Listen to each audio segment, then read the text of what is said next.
మాఘశుద్ధ పాడ్యమి నుంచి మాఘశుద్ధ నవమి వరకు శ్యామల నవరాత్రులు జరుపుకుంటారు.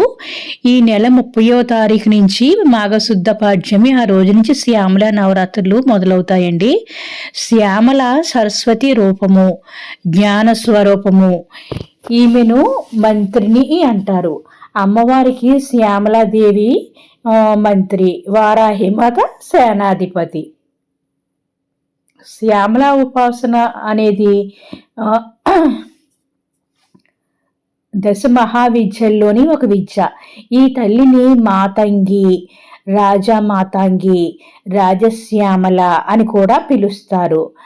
దశ మహావిద్యల్లోని ప్రధానంగా ఈ విద్యను ఉపాసిస్తే తర్వాత అంత ప్రసిద్ధంగా చెప్పుకునేది మాతంగి శ్యామల ఉపాసన.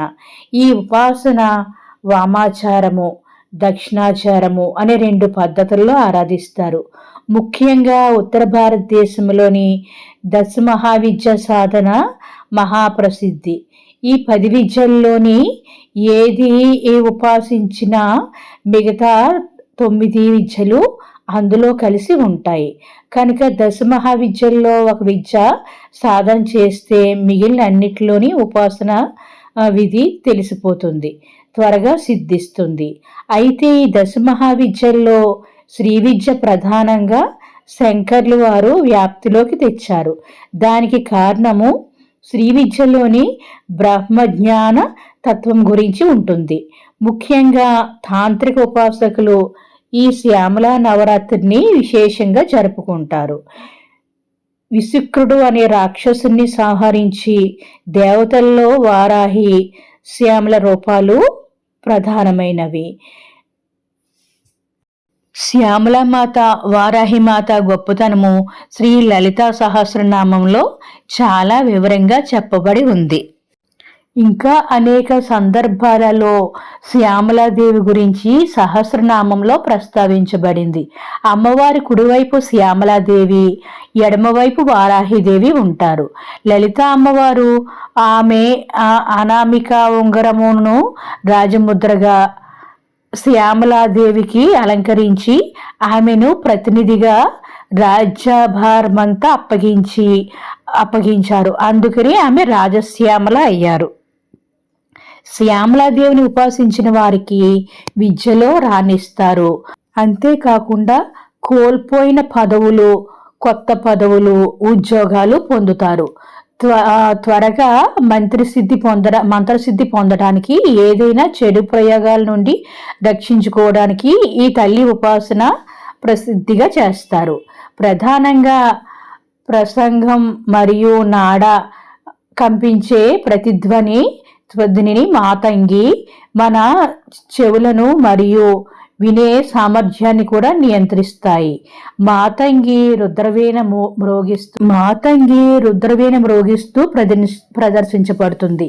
పాటలు మరియు రాగాల యొక్క స్వచ్ఛమైన రూపంగా ఆమెను సూచిస్తుంది. సరస్వతి యొక్క తాంత్రిక రూపము శ్యామల. అభివృద్ధికి, ఎందులోనైనా విజయప్రాప్తికి ఈమెను ఉపాసిస్తారు.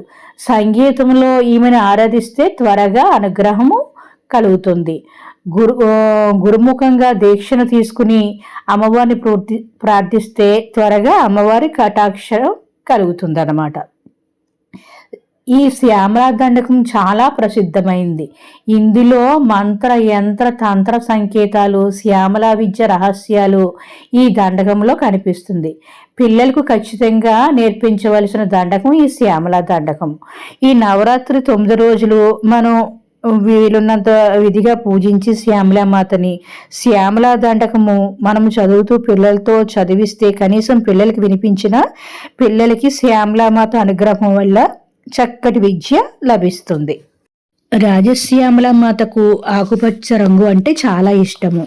ఆకుపచ్చ రంగు చీర కట్టుకుని, ఆకుపచ్చ రంగు బ్లౌజ్ వేసుకుని, ఆకుపచ్చ రంగు గాజులు ధరించి, ఆకుపచ్చ రంగు కుంకుమ కూడా దొరుకుతుందండి. శ్యామల నవరాత్రిలో ఉపయోగించే కుంకుమ అంటే దొరుకుతుంది, ఆకుపచ్చ రంగులో ఉంటుంది.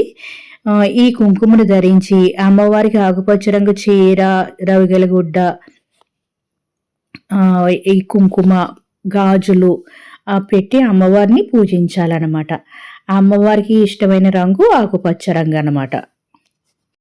శ్యామలామాతకి అష్టోత్తరము ఉంటుంది.